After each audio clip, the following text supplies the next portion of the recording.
This next clip you're about to watch is a prime example of somebody who doesn't understand what the Second Amendment is about, doesn't understand hypocrisy or irony. And the irony here, I mean, let's step back for a minute and think about this. It's a gun charge. Now, understand that what the Republicans want to do is allow everyone to buy guns everywhere without ever having to tell the federal government anything. Right. They are so totally opposed to the idea that the federal government gets to know anything about them and their gun purchases. They don't believe in the law that he's being prosecuted under. Exactly. Truth be told, she's actually kind of right and she's actually kind of wrong. You see, there are a lot of people who are not Republicans who don't want the government to know anything about their gun purchases. It's not just Republicans, and there are also Republicans who actually don't agree with that because they're rhinos. The whole point of the Second Amendment was so that the people could defend themselves against the government. So why would I want the government knowing what guns I do or don't have so that they can use that information against me to strip me of my rights under the Second Amendment? That's kind of the whole point of the Second Amendment, is to empower me in such a way that if my government becomes tyrannical, I can defend myself with it.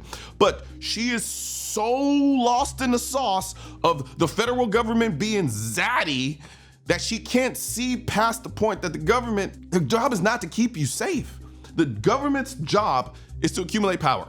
Now, I know what the government's job is on paper, but if we really boil it down, everything they do and say is designed to get you to believe that we need to give more power to them in order to keep you safe. Of all the information we give to the government right now with respect to firearm ownership and who has guns and doesn't have guns, how does that stop any criminal from committing a crime?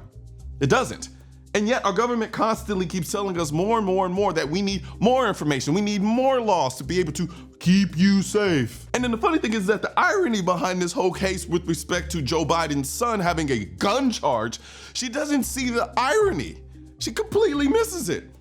The people who are begging for Joe Biden's son to be prosecuted under this law don't want him to be prosecuted because they agree with the law. They want him to be prosecuted because his father is a fucking hypocrite. Because his father continues to tell us that we need to pass more gun control laws and that we have a gun issue in this country, yet his son is running around buying guns and owning guns illegally. We want the hypocrisy to be exposed. That's why we want this trial. When I say we, I'm not just talking about Republicans. I'm talking about people who fundamentally understand the Second Amendment and the Constitution and a Bill of Rights. That's why we want him to be convicted. For all of the people out there who have been convicted under gun control laws that shouldn't exist in the first place, we want to demonstrate how hypocritical it is. And now all of a sudden it's a problem? So if you really want to think about it, the irony is that you're complaining about the fact that people who don't believe the government should have information about what guns they're buying are now wanting to prosecute Joe Biden's son, and you have a problem with it. But then at the same time, you still want these laws to be in place. But when somebody who is on your side of the issue is being prosecuted for it, you start wanting to clutch your pearls in astonishment like, how could they want this? And then think you're actually saying something by pointing out the fact that Republicans who don't agree with this law want this guy to be charged under this law. You see what I'm getting at?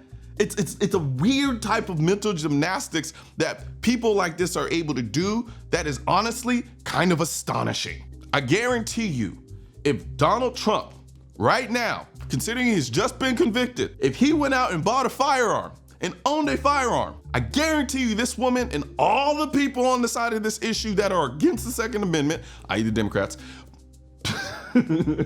I guarantee you they would be singing a completely different tune. Better yet, imagine if it was Donald Trump's son. I guarantee you they would be singing a different tune. Like she said, they're totally against giving the government any information about what guns they're purchasing.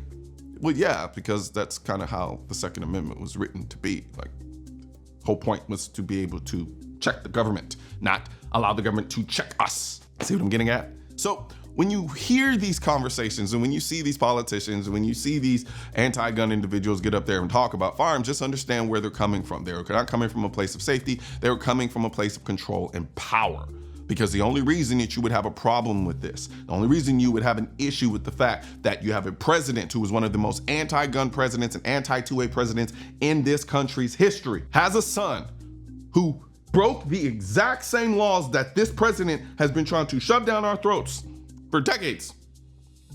If you can't see why somebody would want this to happen, who is pro 2A, you are a hypocrite. Oh, and let me not forget, right now, shop.mrcolonnoir.com, we're having our Father's Day flash sale. So right now, your entire order is 15% off. And if you buy or have a t-shirt in your order, buy and have a t-shirt in your order, it's the same thing. But if you actually buy a t-shirt in that order, you'll get 15% off, but then you'll also get a free CN white t-shirt or an homosexual white t-shirt when you use the code DADDAYT in your order. One thing's for certain and two things are for sure. Politicians and tech giants don't want gun content to be recommended to you. And we're all fighting this culture war together. Now you can help do your part by liking, commenting, subscribing to the channel, but most importantly, sharing this video with at least one person. Together we can stop the suppression of our 2A rights. And don't forget to click the link in the description section of this video for the products that I mentioned in this video.